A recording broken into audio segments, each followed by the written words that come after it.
mga auntie ko na mahilig sa sentimental value. To the point na si Bading, dahil allergic sa detachment, ayaw na mag-move on. Girl, isang taon mo nang iniiyak ka ng situationship mo. May jowa na siya. Eh, ikaw ano? Nana! Bilisan mo naman. Kaya dito na tayo. Ikot. What? Diretso! Op! Katanga-tanga ka ba sa pag-ibig? Baka bilang ka sa mga zodiac signs na ito. Pinapakita ng mga baraka, mga bruha na tatanga-tanga. Taurus. The T in Taurus is trauma. Kung si auntie ko, naka-lifetime subscription na ata sa toxic relationship. Obvious namang walang hiya ang jowa, pero bigay pa rin ng bigay ng second chance. Girl! Hindi ka sa Mama Mary, no? Para maging masyado mapagpatawad. Sagittarius.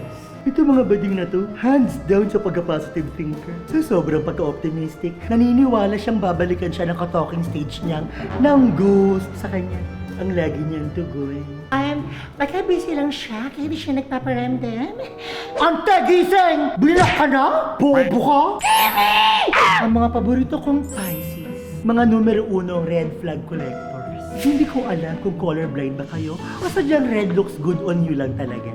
Sa sobrang hilig nyo sa red flag, pwede na kayo magsabit ng banderita sa buong barangay nyo tuwing fiesta. Ah! Ako to! Pisces ako! Ay!